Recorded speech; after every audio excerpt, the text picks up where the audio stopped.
evolved organisms, and we'll work through some data and see how that looks. First time we'll look at the phosphorus, then we'll look at phosphorus.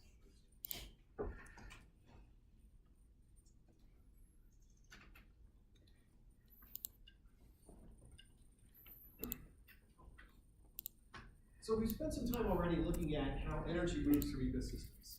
And the idea is with energy, with each successive step, as it moves from a producer to a consumer to a secondary consumer, some fraction of energy ends up getting lost through respiration, heat, and so forth. So those energy transfers are inefficient, wildly inefficient from one trophic level to the next to the next. And the way materials cycle, or elements cycle, they're not diminished. Okay? So they're actually conserved as they move from one step to the next. So as a nitrogen atom, or 10 nitrogen atoms get consumed by a caterpillar in a bite, those same 10 will get incorporated into the body of that caterpillar or pass through and then continue to cycle through the system. They don't get used up in the process. So a lot of the focus on the cycling of elements is focused on where are the elements at any given point in time.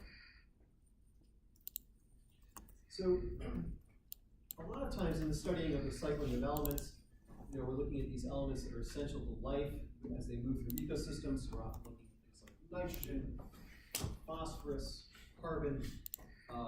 Those are sort of the big three that the three will focus on in this class. But that's not to say there's not a silica cycle, a sulfur cycle, or a calcium cycle. Think of an essential element that you need in your diet.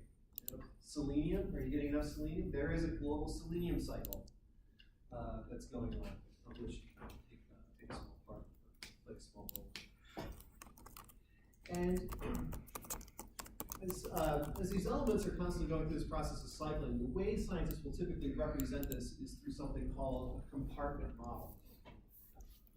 And these compartment models, this is sort of a nice abstract compartment model. The idea is that any given point in time, we have our various elements, selenium, residing in animals. There's some fraction of selenium resolved in soils, some residing in plants, some residing in bedrock. So these compartment models are basically representations of a system that have these interacting subsystems, or these interacting compartments. And these compartments are generally, for purposes of modeling, are considered homogeneous. So it's all basically the same. And the materials that are moving through them are behaving uniformly. So each compartment can exchange material with other compartments, and when we have material moving from one compartment to another, we call that a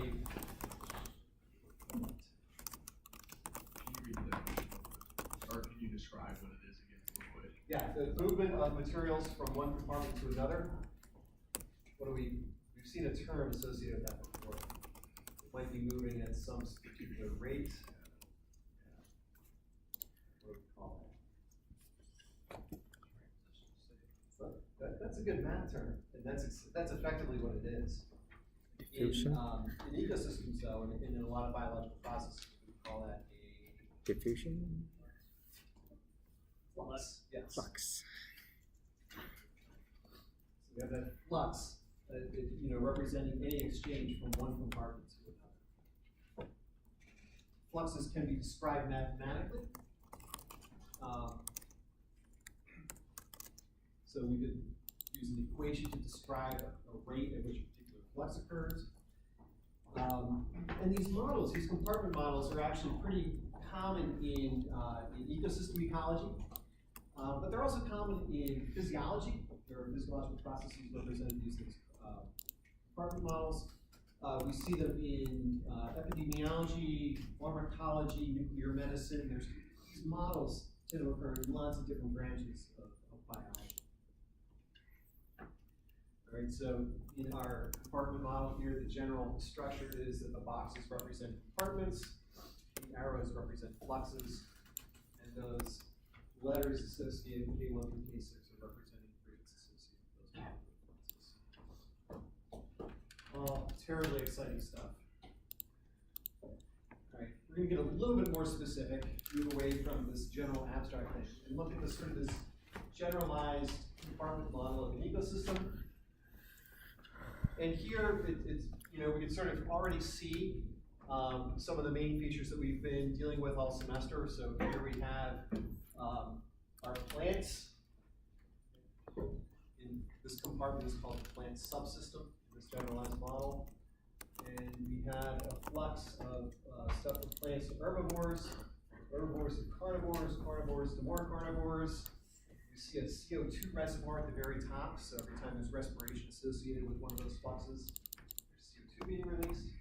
We have a detritus compartment, so when these things die, leaves mess with trees dying, they're in the detrital pool, and then we've got this process involving decomposers, feeding on detritus, that, and then we've got these inorganic nutrients being released, then being taken up by the photosynthesis. So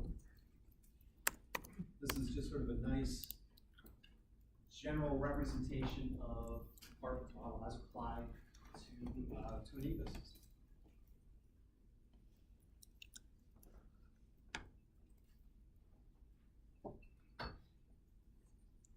Any questions so far? We're going to jump right into nitrogen.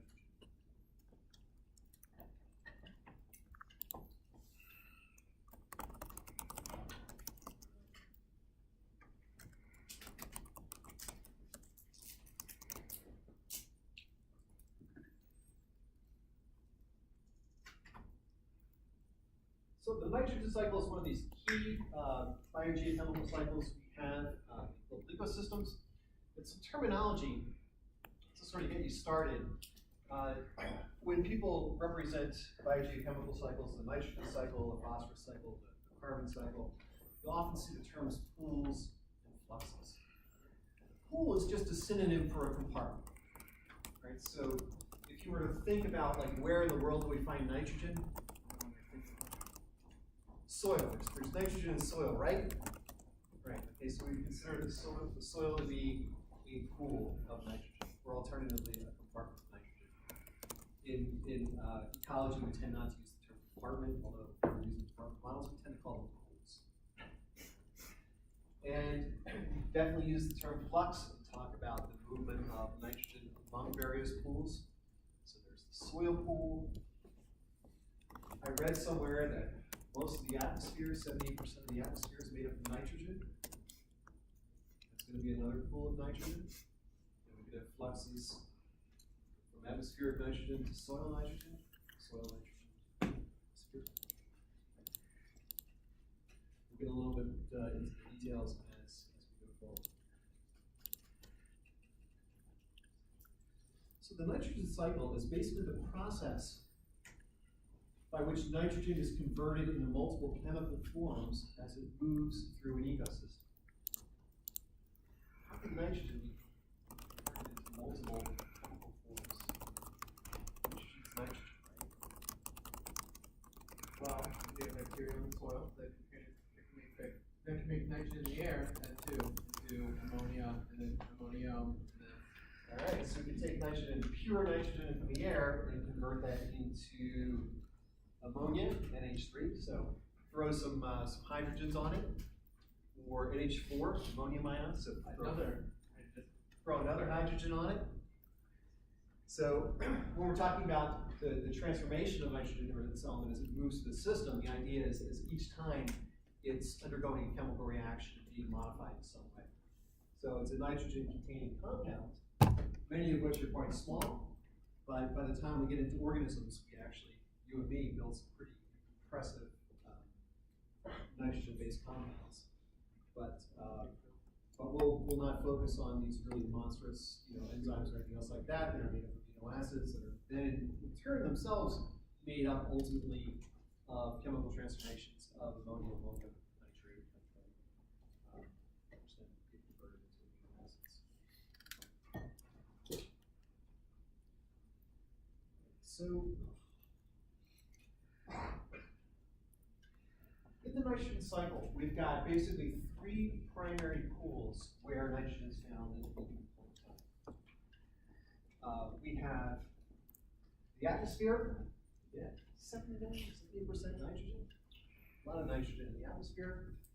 There's nitrogen in soils, often in the material, in the detritus as it's undergone decomposition. And then a third primary pool is vegetation.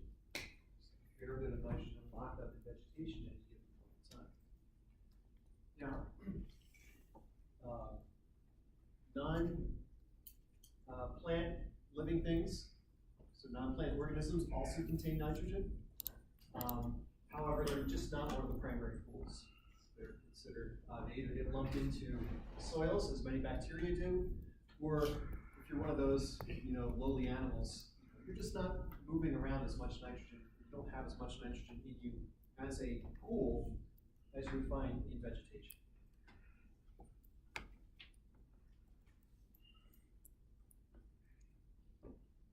There are local anomalies, but in general, it's not exactly true, but it's true. All right, so we've got those three pools, and then we've got some key fluxes as well. And these fluxes have particular names.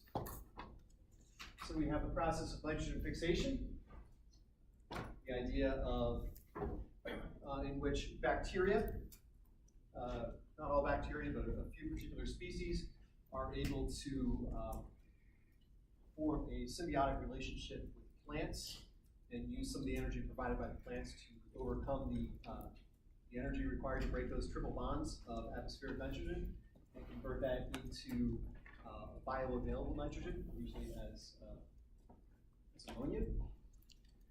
We have, back to immobilization in a minute, so that's sort of a weird one. We have mineralization, where in the process of decomposition, dead material is broken down to the point where those elements are released back into the soil environment. We have nitrification, which is the process in which ammonia or other ammonia-like compounds like uric acid are converted into nitrate or nitrite, some type of very mobile form of nitrogen in the soil, which can be used by plants. We have a process of denitrification in which those nitrates are ultimately reduced into nitrous oxide, which is then fluxed back into the atmosphere. So during the process of denitrification, that nitrogen is making its way from the soil back from whence it came. And then we have this process of immobilization. What's the word immobilization sound like? No movement. So this whole process of these fluxes back and forth in the ecosystem, and it's like, well, how can one of the fluxes sort of translate as no movement, right? It just doesn't sound right. And immobilization is kind of a terrible word for this process. But let's see, around here is mobilizing nitrogen as we speak.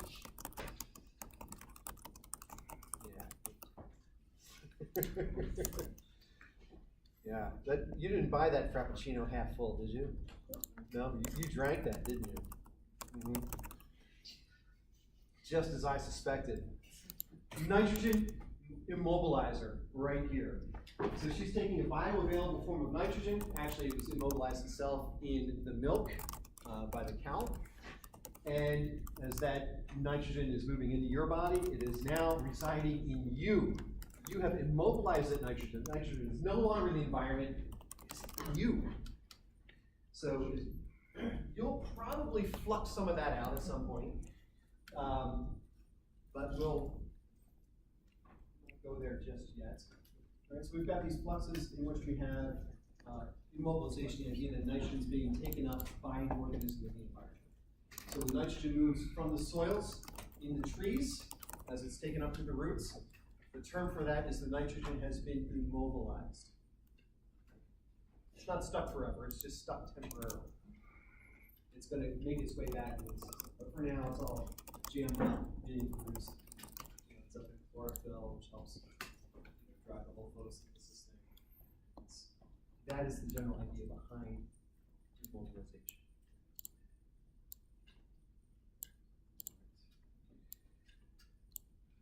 Questions on fixation, immobilization, mineralization, nitrification, denitrification. The book does these for me, this is not the most exciting part of ecology. I don't know that. There's always one or two things that are like this best part of ecology.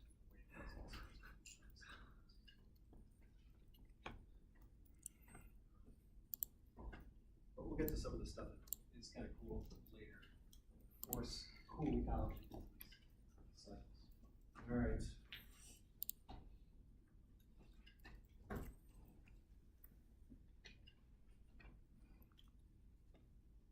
All right. This looks like 3 pools of nitrogen, more or less. Why don't you sketch these down? And why don't you sketch in some arrows and label them, indicating which fluxes go which way. As there were no questions, this should all be very straightforward. You're telling me that you've mastered this.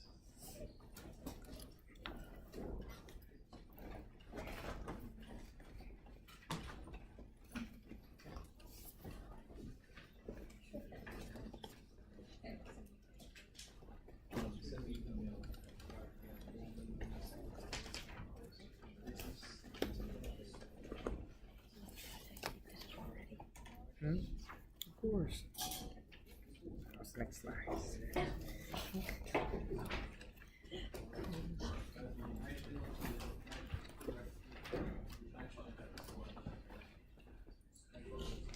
Yeah.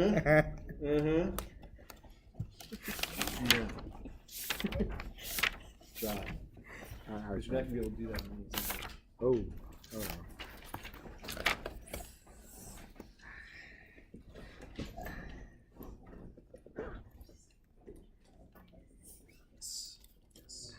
You're 2 for 2. Yes.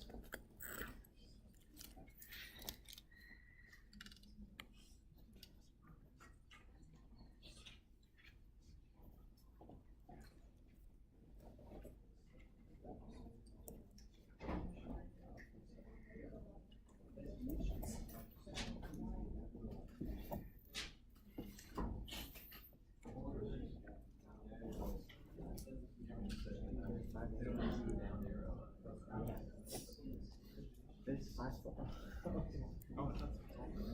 Yeah, there's 5 spots.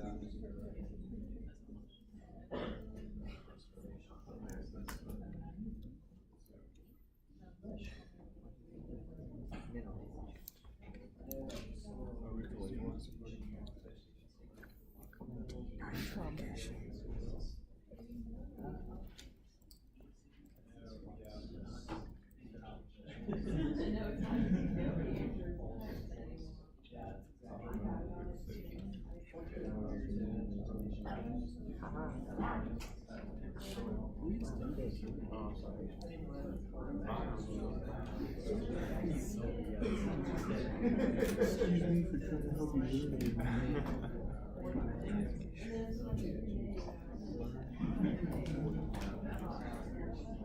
No, you don't. You're gonna do like personality studies and you like you better last week. That's his point. You got it. All the nitrogen in the atmosphere, soil.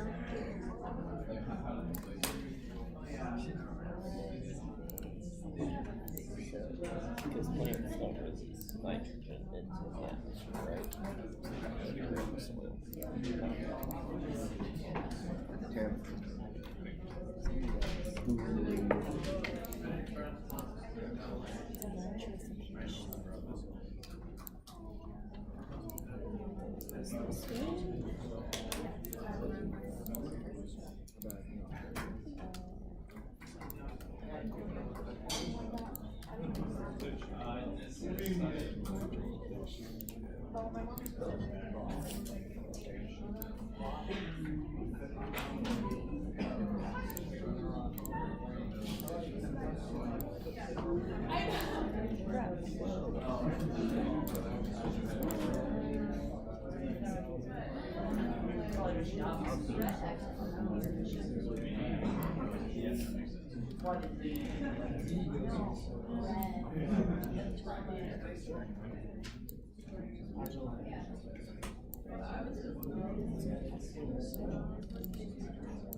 Trey, Hmm? your phone. No, I don't know who that is.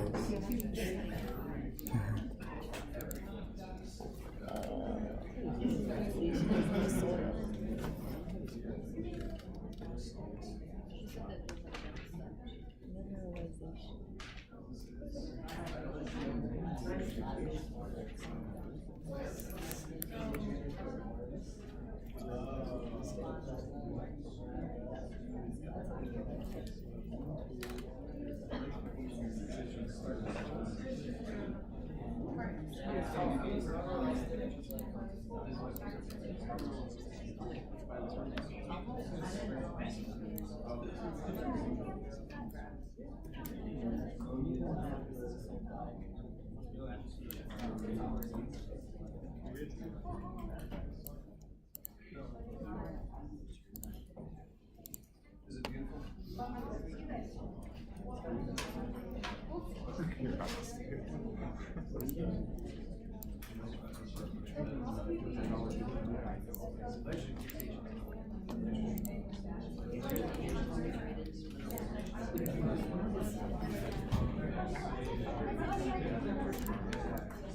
Yeah, because I was. I'm doing this to sort of figure out what we list to be taught, you're like, oh yeah, I got this. And you do it, you're like, I've got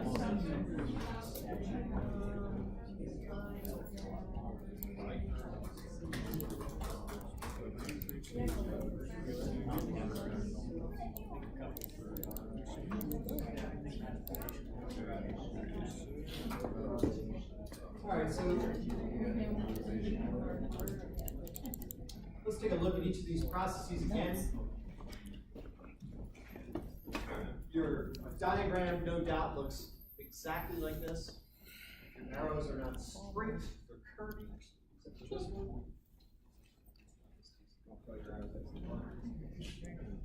All right, so again, so nitrogen fixation. All right, it's the conversion of atmospheric nitrogen into inorganic forms of nitrogen that plants can use. So we have a process by which nitrogen is getting converted into ammonia. And this happens when lightning strikes. Has anyone ever been struck by lightning? All right, that's good. Pro tip, don't be struck by lightning. When apparently lightning has a lot of energy associated with it, and as it sort of shoots through the sky, it ends up splitting up a bunch of nitrogen, and that nitrogen ends up sort of raining out into the soil. So it converts N2 gas into nitrate. That sort of ends up washing out and ending up in the soils. It's one form of nitrogen fixation taking place, lightning. The second one, and the big one, actually involves the role, or these microorganisms that partner with plants that engage in this nitrogen fixation process. So they're able to take natural atmospheric nitrogen and convert it into bioavailable nitrogen. I will sneak in some nitrogen fixation later in class. You won't even see it coming. Alright, so then we have, moving left to right, immobilization. So as bioavailable nitrogen, either in the form of ammonia or nitrate, is taken up from the soils, it goes to the vegetation. That nitrogen goes from basically being free form to basically being converted into enzymes or being converted into some other type of plant structure. And so that nitrogen is being put to work inside that plant. So that, again, immobilization, not the best word for it. You know, why not nitrogen? They wouldn't let me name these things. All right, so that becomes immobilized inside the vegetation. All right, third one, mineralization. As materials return from the vegetation to the soils. So when there's an ice storm and a big branch comes crashing off a tree, not that ever happens, but then the nitrogen that is in that tree and in those branches and in those leaves basically begins the process of decomposition, and those elements are released back into the soil in a state.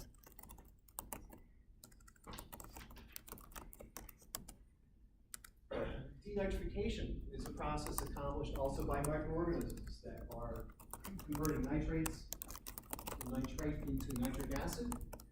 That nitric acid ends up, or I'm sorry, nitrous oxide.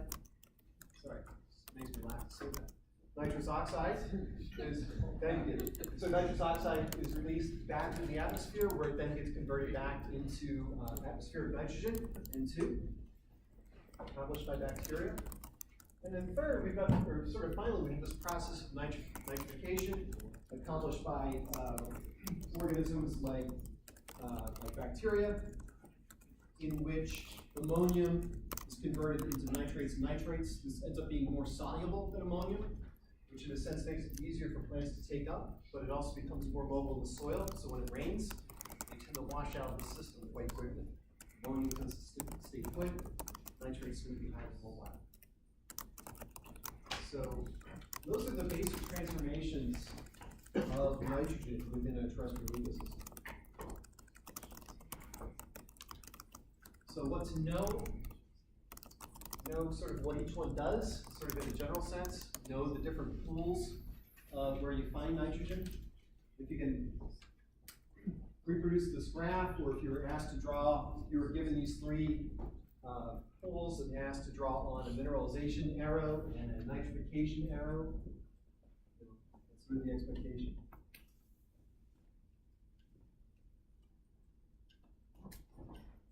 Any questions so far on the cycle? Last thing I'll say, again, my personal rant, this isn't really a cycle, right? It's sort of like you've got nitrogen go.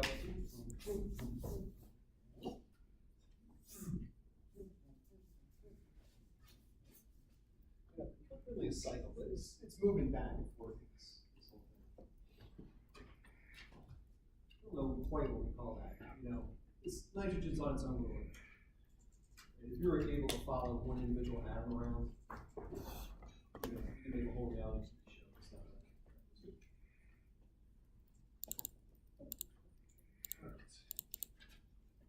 As promised, I'd like to talk a little bit about the role of organisms.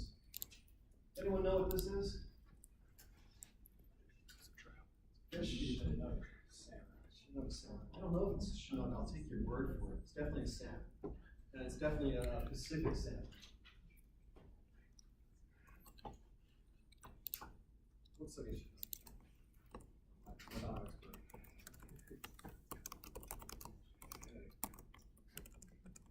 One of the things that I like to emphasize when doing biogeochemical cycles is organisms play a major role in the cycling of all these things. And that tends to get lost when we're looking at diagrams of pools and fluxes. And so what I want to do is show you just start off with a video about salmon. And, well, the video will speak for itself. This video is a bit of fun. This is me in an alternate place. But I finally lost it.